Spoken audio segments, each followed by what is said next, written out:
Welcome to the Sobity Chat podcast. If you are new, and welcome back if you are a regular and a part of the fam. My name is Fatima, and the Sobity Chat is a self-care community and podcast designed to empower women through faith-infused resources, mental health support, coaching, and wellness events.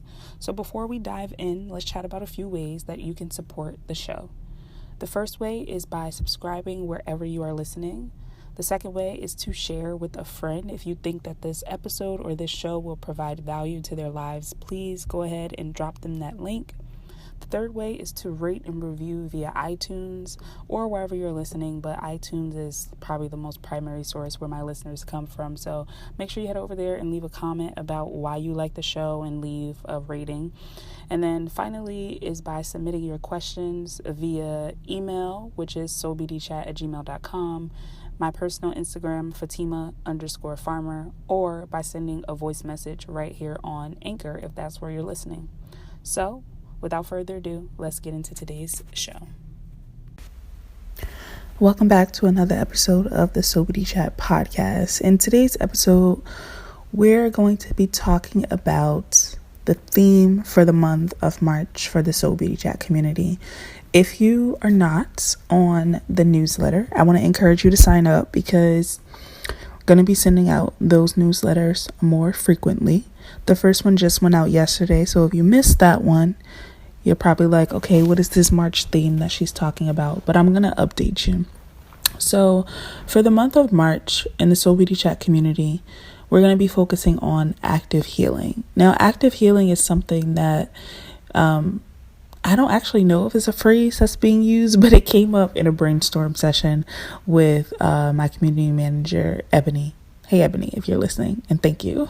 But we were discussing, different ideas and different topics that were resonating for us. And she came up with the phrase active healing. And I was like, I love this. I think it summarizes perfectly exactly what a lot of us may be doing or sometimes overlooking. And I know for me personally, where I am on my journey and just with the things that are happening in my life that we will probably get into on my YouTube channel. If you guys don't know, I have a YouTube channel, and that's usually where I discuss more of like my personal journey. I discuss it here on the podcast sometimes too, but I try to keep the podcast a little more structured with just like, practical things that you can take and apply to your day-to-day life. So if you're more interested in my personal journey, head over to my YouTube channel, which is just my name, Fatima Farmer. And of course, the link is in the description. But active healing. So what is active healing? It is basically focusing on your mental health in the same way that you would focus on your physical health. So when we think of our physical health, right, we have routine check-ins. We go to the doctor. If we get sick, we go to specialists, every 6 months or twice a year or whatever works for your schedule. But, it's recommended that, you see your dentist twice a year, that you go to the OBGYN twice a year. Like, these are just routine checkups that we have for ourselves when it comes to our physical health. But have you ever noticed that for mental health, it's not viewed the same way? There's no routine check-in. It's not recommended that you see a therapist once a month or twice a year. There's no really regulation or even expectation when it comes to our mental health. It really is something that I feel like over the last maybe like 5 to 10 years, it's become more discussed in regular conversations, and people are making it a priority, but there really is no set schedule or guideline for us to follow. And I think there's beauty in that, because just like with physical health, some people may have to go to the doctor more often than others. It's the same way with mental health. Some people may need more things than others just because of their mental state, but also depending on circumstances and what's happening in your life. So in some periods of your life, you may be fine with just talking to a therapist once a month or not talking to a therapist at all. And then at other points in your life, you may need weekly sessions, or you may need twice a week sessions. Like, I can definitely say where I am right now, like, I need as much support as I can get. So I'm going to therapy or having a therapy session at least once or twice per week if possible. So active healing is really just making your mental health a priority, making it as important as your physical health. In no way am I suggesting that one is more important than the other, but just prioritizing them both with the same amount of rigor and determination for healing, because that's what it's really about. We can expect to see changes in our lives and growth in our emotions and our mental state and even our physical state, financial state, if we are not investing in it and making it a priority. So, like I said, it's not about putting one above the other or comparing the value, but it's really just about getting serious about what is going on in your body, in your mind, and really focusing on active mental health is the way to do that. So before we dive any further into this episode, I want to quickly tell you about an app that I've been using for the last couple of years to assist with my mental health journey called Faith Counseling. Faith Counseling is a solution for people seeking traditional mental health counseling who would prefer hearing from the perspective of a Christian. If you're seeking a mental health professional who is a practicing Christian, Faith Counseling may be a great option for you. The best part is that you can start communicating in under 24 hours. Just a few things to note about Faith Counseling. This is not a crisis line and it's not self-help. This is professional counseling done securely online with real therapists. There's a broad range of expertise in the counseling network, which may not be locally available in some areas. So keep in mind when you're booking your sessions. The service also is available to clients worldwide, and one of the great benefits is that you can log into your account at any time and send a message directly to your counselor in real time. You'll get timely and thoughtful responses, plus you can schedule weekly or phone sessions so you won't ever have to worry about sitting in a comfortable waiting room as with traditional therapy. Faith Counseling is also committed to facilitating great matches, so they make it easy and free to change your counselors if needed. To be honest, while the times that I've been using this app, I have changed my counselors multiple times and I don't feel guilty about it because it's super easy to do. And also, you kind of have to view it like dating. You may not get it right on the first try, and some people you just may not match with. But the fact that you can easily, literally in less than a day, and change your counselor for free is a great option that Faith Counseling offers. Another thing that you should consider about Faith Counseling is that it is way more affordable than traditional offline counseling, and financial aid is available to those in need. Faith Counseling wants you to start living a happier life today. Visit their website and read some of their testimonials, or check out my other episodes where I go into depth about what it's like to work with a therapist to learn more about my experience. And visit Faith Counseling to join over 500,000 people who are taking charge of their mental health with the help of an experienced professional. For a special offer and to get 10% off your first order with Faith Counseling or your first month with Faith Counseling, use my link getfaithful.com/soulbeauty. Again, to get 10% on your first month of services with Faith Counseling, click the link in the description or type into your browser getfaithful.com/soulbeauty. SOULBEAUTY. Getfaithful.com/soulbeauty. Thank you, Faith Counseling, for the opportunity to collaborate on this amazing service. And check it out if this is something that is resonating with you. Okay, back to the episode. Okay, so in this episode, I'm going to be sharing 10 ways to deepen your self-love journey and your self-care practices. So this is all about active healing, right? Active healing means being proactive in your mental health journey in the same way that you would be proactive in your physical health journey. If you had a goal to reach physically, you would say, okay, I'm going to go to the gym 5 times a week. I'm going to only drink water. I'm going to eliminate carbs. Like, you actually start to do these things. So these are 10 different things that you can incorporate when it comes to actively healing your mental state, mental health. So the first thing is to, number one, acknowledge your emotions. I know this may sound very simple, but something that I learned from therapy recently is that I have the tendency to dismiss my emotions.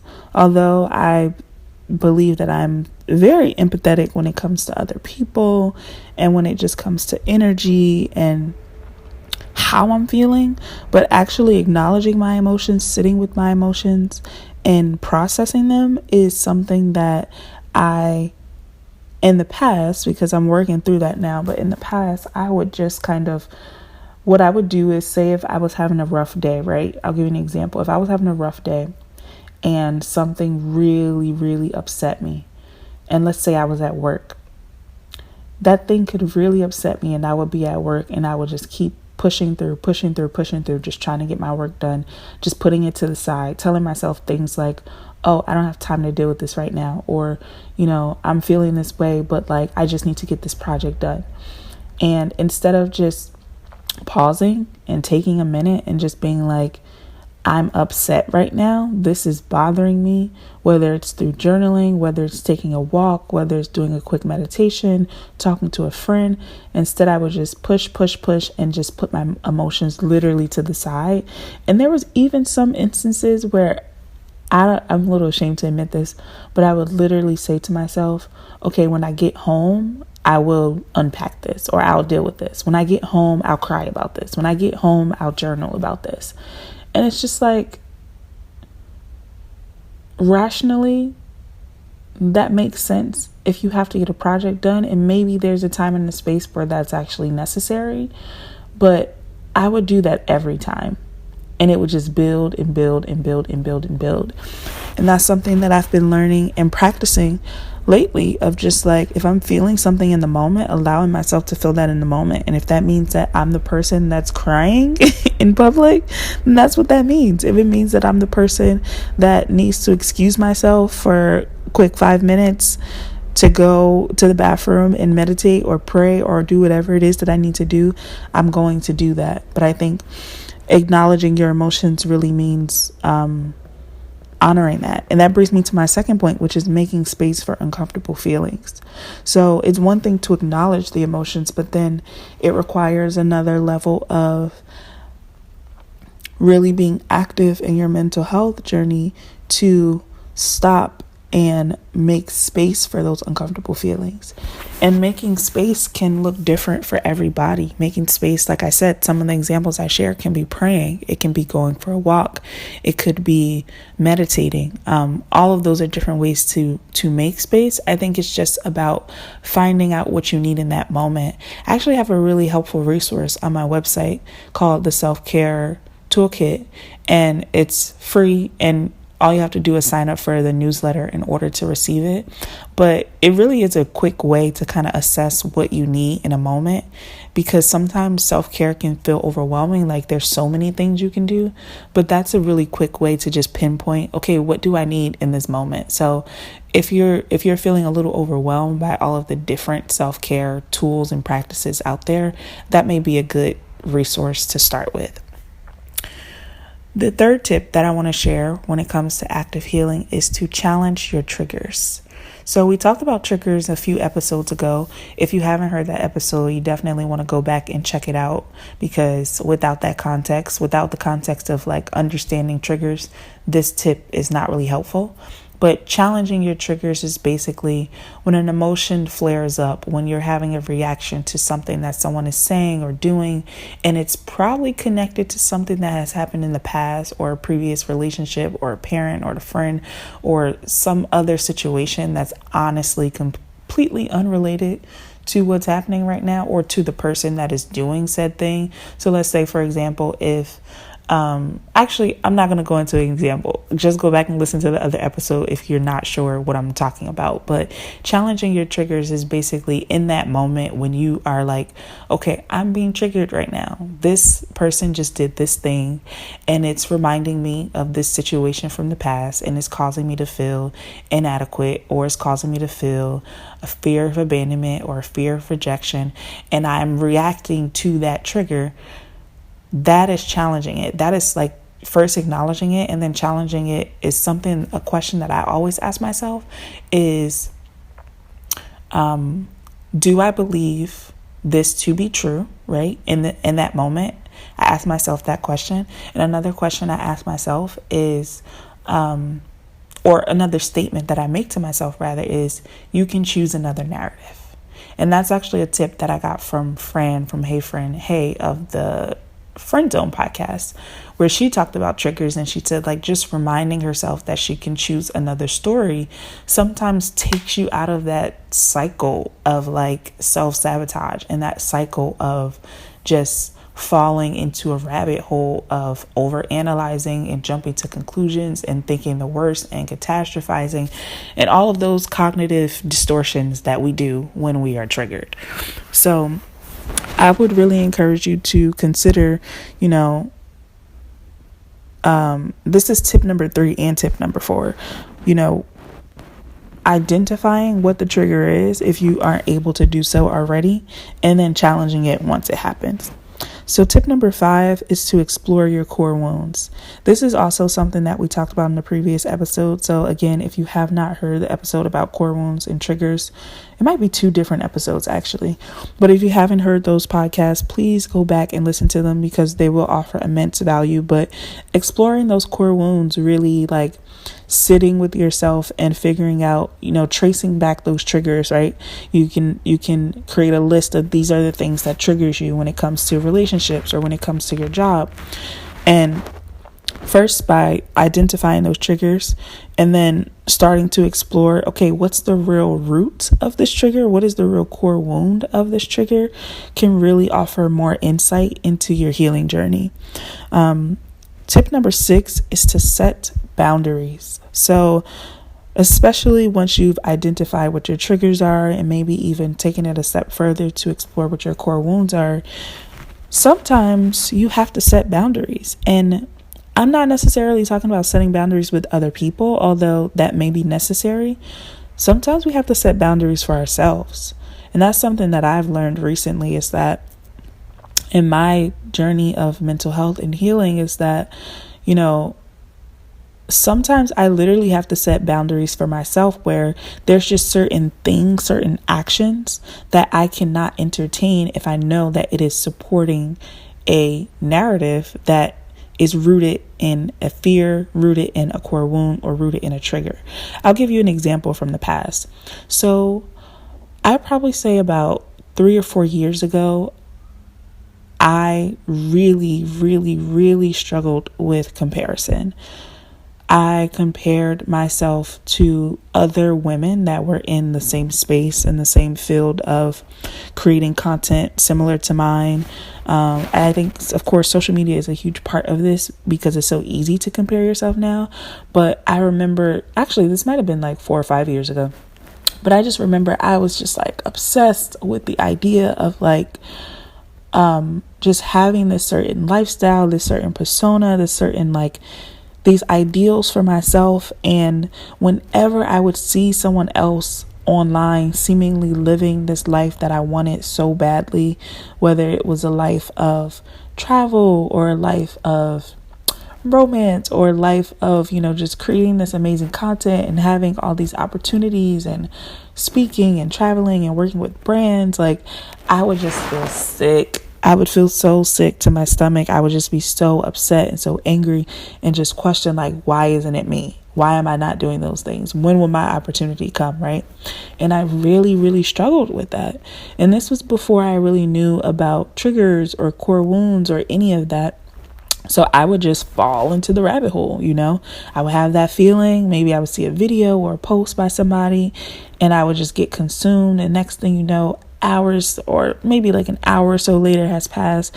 And I'm just like scrutinizing everything that they're doing. I'm like analyzing their social media. I'm watching all of their content. I'm consuming all of their podcasts. And I'm just like, I could be doing this. I could be doing that better. Just this deep rabbit hole of comparison, jealousy, and envy, right? And once I realized what I was doing, like I said, I didn't have the language for it. I wasn't aware that, I was triggered, that it was core wounds, any of that. All I knew was that I didn't like the way I felt. And I was like, this needs to change. So I started, of course, investing in just working through that, through like getting different books, really focusing on my thought process, my negative thoughts, my affirmations, and God. Honestly, praying and talking to God a lot about that helped. But something that I did physically was I set boundaries for myself, meaning I stopped going down the rabbit hole. Like, I got to the point where I unfollowed a bunch of people on social media. Like, I unfollowed people that I was friends with. I unfollowed people that I liked. I unfollowed people that I was cool with. And I was just like, I have to unfollow these people because they are triggering something in me. Every time I see them post about their relationship or about their content or about whatever is going on in their life, I'm feeling something. And until I get to a point where I do not feel that way when I see something about them on my feed, I do not want to see them. So I unfollowed them. That was my way of setting a boundary to protect myself from myself until I was healthy enough to deal with those triggers in a more positive way. So that's an example of how you can set boundaries for yourself. If you're curious about setting boundaries with other people, of course, there's an episode for that as well. And you can check that out by just scrolling through my recent episodes. You'll see it. I think it was this year. Okay, tip number 7 is to advocate for yourself. Advocate for yourself. This one I feel like is pretty straightforward, but it's pretty much speaking up for yourself, speaking up for what you need. This kind of ties in with setting boundaries in a way, but really just advocating for yourself in those moments when something is making you feel uncomfortable, or someone is overstepping their boundary, or dumping on you, or just making you feel overwhelmed with their stress or pressures. Really standing up for yourself and saying, hey, this is not helpful for me right now, for where I am right now, and then setting boundaries accordingly. So that's advocating for yourself. Can mean in multiple ways. It can even be in work settings. It can be with friendships. It can be in relationships. Something that I learned recently is this is really, really simple, but someone shared with me once that sometimes when they are sharing information with a person or news with a person, and they're just sharing because they want to get it out and they don't want a reaction, that it's okay to say that before you start. And that was something that I never did. Like, I would just, be like, hey, like, this is going on. And I would start telling people, and then they would react. And then based upon their reaction, I might react, and I might start to feel a way that I wasn't feeling prior to talking to them. Like, I might feel anxious now, or I might feel worried or overwhelmed or even angry. You know how, like, you have those friends where you tell them something and they're just like ready to pop off. Like, like sometimes that's not what we need, right? So advocating for yourself sometimes looks like saying, hey, like, I know you care about me. I know you love me.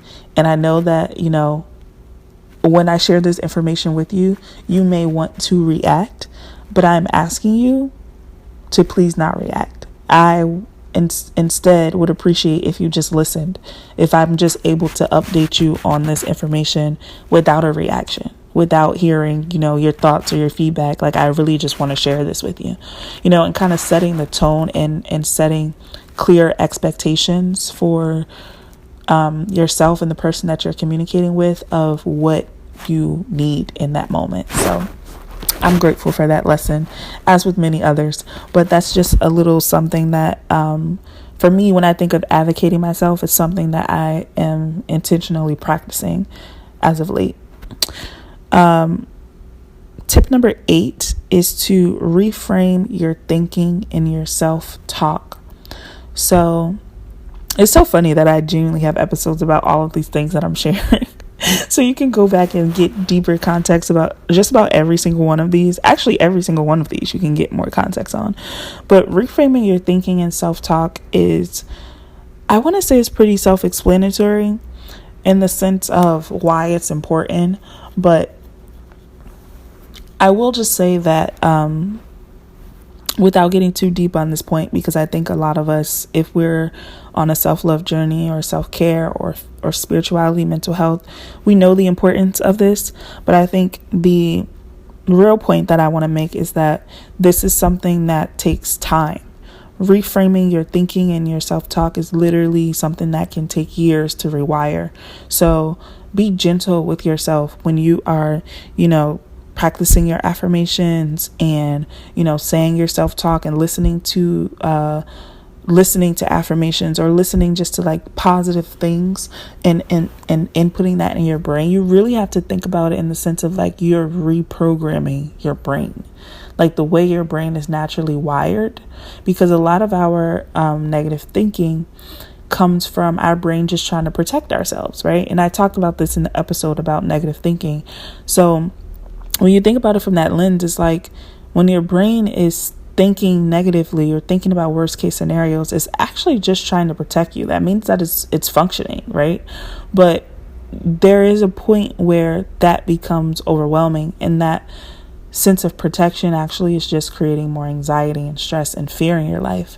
So understand that like this is something that is hardwired into the way that we function as humans. Our brains are literally designed to protect us, to keep us alive. So be gentle with yourself when you are in this process of trying to reframe your thinking. It will take time. It will take time for all of these things. It's not something that's going to happen overnight. That's why it's a journey. That's why it's a process. That's why it's active healing, right? Because it's something that is continued over a period of time. So be gentle with yourself. Number 9 is affirmations and meditation, which I kind of just touched on. And number 10 is therapy. The 10th thing that you can do is to invest in therapy. I recommend that everyone invest in therapy. I've made several episodes on my podcast and also on my YouTube channel where I've talked about the importance of therapy in my life and how I've benefited from it. And I'm actually really excited to share that I was given the opportunity to partner with Faith Counseling, which is an app that if you've been following me for a while, you know that I have been using this app for quite a while. I think I discovered it maybe like 2 or 3 years ago, when I first started this journey of self-love, and I started documenting it on my YouTube channel. And I discovered this app, and I have been using it consistently until I found a therapist, in-person therapist, and I swapped it out. And now that I'm not working, if you don't know about that story, head over to my YouTube channel and watch my vlog from February. But yeah, so because I can't afford in-person sessions right now, I have been back on my faith counseling tip, and they reached out to me with this collaboration, and I'm so excited to share it with you. So if you've ever had just a feeling of you have these goals or these things that you want to accomplish in your life, and you're just like, I am struggling to get there because I have all of this emotions and this weight and this confusion, and I just need clarity. I just need a different perspective. Faith counseling is actually a great resource to help with that. It's a solution for people who are seeking traditional mental health counseling. So these are real counselors, these are real therapists, but you prefer to hear from a Christian perspective, which I know for a lot of women and men who are listening, that's probably important to you. That's probably a big reason of why you're listening to this podcast, because it's important to you to talk about self-care from a Christian perspective. And that's what the Soul Beauty Chat is all about. And these mental health professionals are all Christians, and they're all therapists. And this is a great option for those who that is important to you. For me, it was definitely important because I knew that if even my therapist that I've been working with in person, like prior to losing my job, was a Christian. And it's really important for me to just have that level of relatability. You know, I want to know that the person that's offering me any type of guidance into my life is aligned with what I believe. And although a good therapist shouldn't actually be giving you advice, but like they're giving you guidance, right? And for me personally, it's important that I know that that guidance is not just rooted in a textbook. It's not just rooted in degrees and college, and all of that is wonderful and amazing. But like, where's your heart rooted in? Is your heart rooted in God? So I think that's for me why faith counseling just immediately made sense. Like when I saw it, I was like, yes, I want to know that the person that I'm talking to is a Christian, first and foremost, that they know God. And when I mention God, because it's going to come up in my sessions, that they're not looking at me like I'm crazy, you know, because school can't teach you that. School can't, like going to college and getting a master's degree can't teach you how to offer advice to someone if you have a different world perspective. So that's just my opinion, at least. So a little bit about faith counseling is that you can start communicating with a therapist in less than 24 hours. It is not a crisis line. It is not self-help. This is professional counseling done securely online. There's a broad range of expertise in the counseling network, which may not be locally available in some areas. So please keep that in mind. The service is available for clients worldwide. You can log into your account anytime and send a message to your counselor. You can also set up weekly phone or video conversations, so you don't ever have to sit in like an uncomfortable room to talk to a therapist. Like sometimes I think this is especially helpful for people who are new to therapy. Like I did this before I went to a real therapist, or not a real therapist, but a physical therapist. And it was really helpful because I was scared. I was like, I don't know what to expect. This person just gonna stare at me while I pour out my heart on their couch. So, you know, doing it over the phone or via video the first few times was actually really helpful with just getting used to, like, what do you expect when you go to a therapist? A few other things to note is that faith counseling is committed to facilitating great therapeutic matches. So they make it easy and free for you to change your counselors if needed, because sometimes, honey child, it's like dating. You may not get it right the first time. It's more affordable than traditional offline counseling, and financial aid is available. I forgot about that feature. So yeah, if you're struggling financially, they have options where you can get a lower rate. So if you are interested in learning more about faith counseling, you can visit their website to read some reviews to learn more about it. I've already shared my experience in past episodes, so I will link those episodes below so you can really understand what it's like to work with a therapist from my perspective in detail. That's a very detailed review that you can check out, and that was pre-collaboration, so those are real thoughts. These are real thoughts too, but just want to put that out there.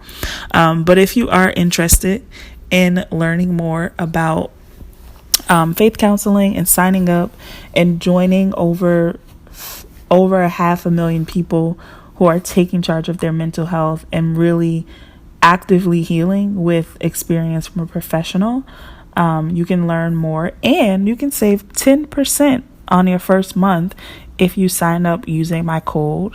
And all you have to do is go to getfaithful.com/soulbeauty. And again, that is getfaithful.com/soulbeauty. And that will take you directly to my page where you can sign up. And of course, I will receive commission in a sense for you using my link, because you were introduced to it via my podcast or my YouTube channel.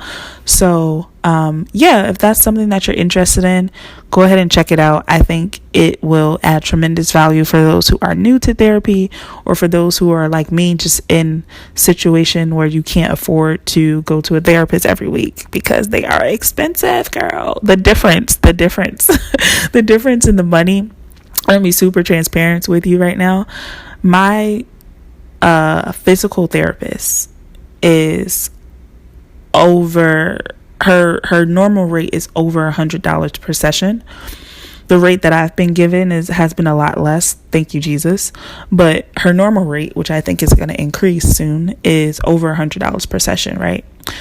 With faith counseling, the typical rates, if I'm not mistaken, actually, I don't want to give you numbers because I don't remember, truthfully.